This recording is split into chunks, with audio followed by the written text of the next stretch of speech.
Math 2414 volumes. Volume of a solid of revolution, the washer method, example 2. At the end of the previous video, I kind of thought out loud and said, what if we take this lamina, bounded on top by y equals 3x, bounded on bottom by y equals x squared, and rotate it around the y-axis? I wasn't actually planning on doing it, but since I ended with that, I felt kind of obligated to do it.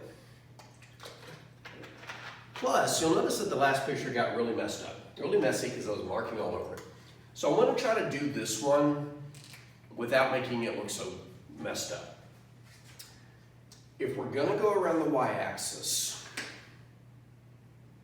and you want to do the washer method, you should take a cross-section perpendicular to the axis of rotation.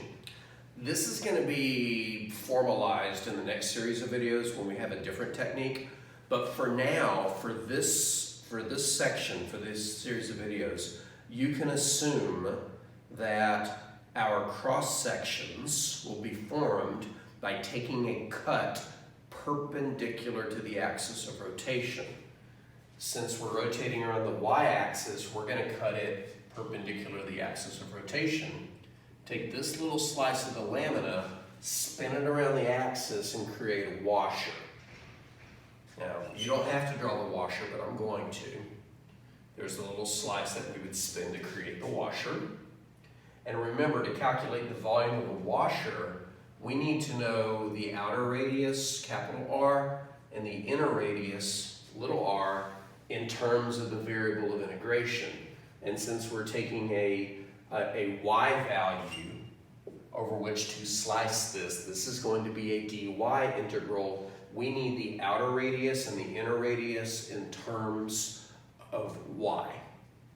So let's locate them on this picture.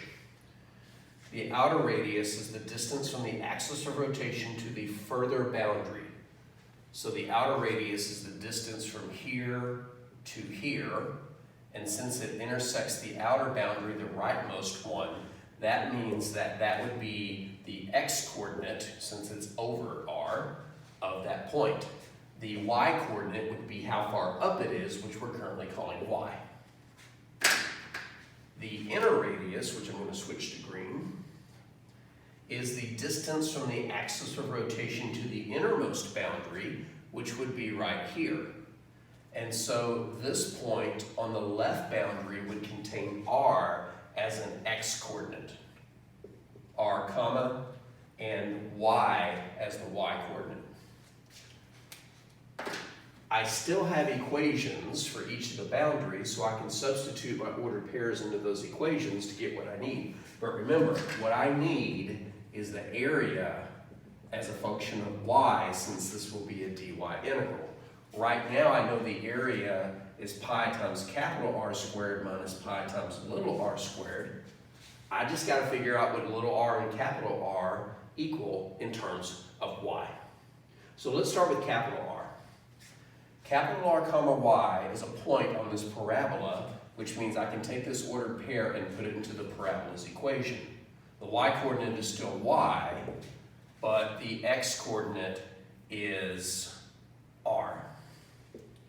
So I have y equals r squared. Now, technically, I could use this because I really need to know what r squared equals, but in general, this won't already have an r squared in it. I want to know r is a function of y, which means I can square root both sides and get that the radius is the square root of y. The outer radius is the square root of y.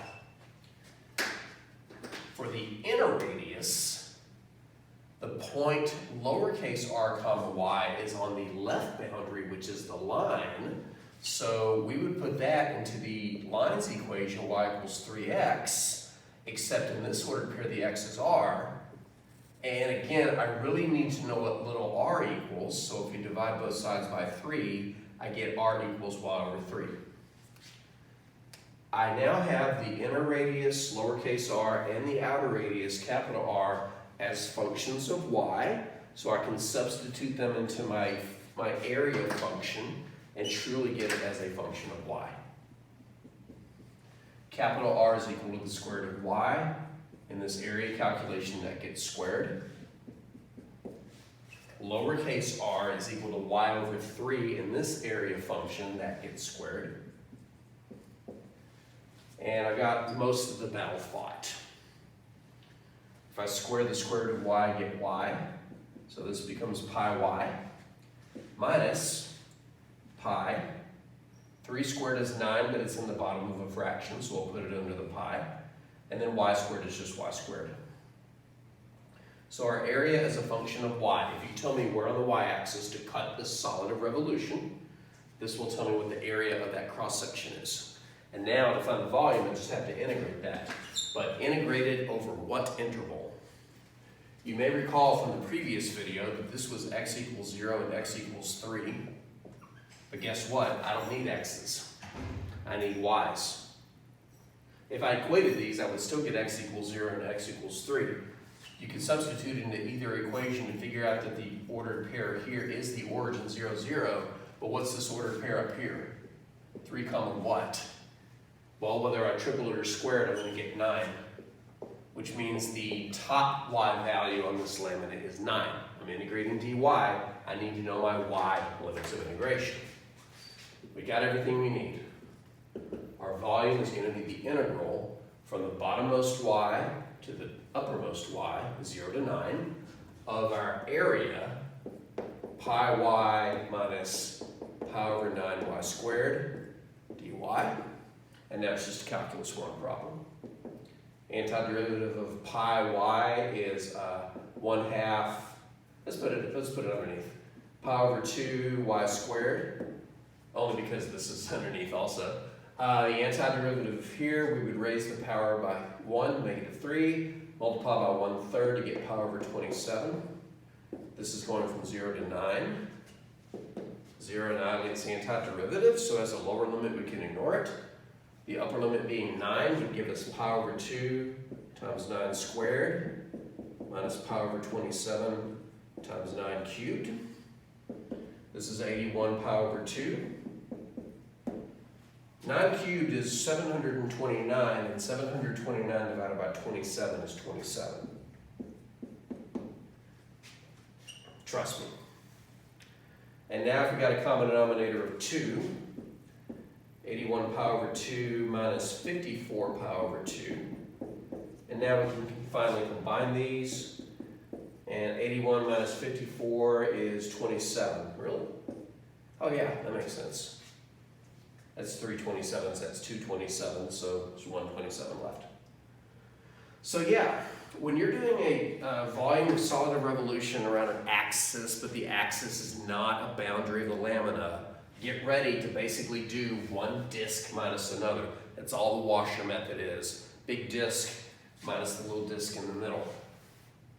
Also keep in mind that in this chapter, in this section, this series of videos, we are assuming that our cross sections will be formed by cutting perpendicular to the axis of rotation. And if you're wondering, am I setting up for something in the future? Yes, there is a technique for when you're cutting parallel to the axis of rotation, but it is neither disc nor washer. All right, how many do I got left? I've got 2 more planned. Should be able to knock them out pretty easily.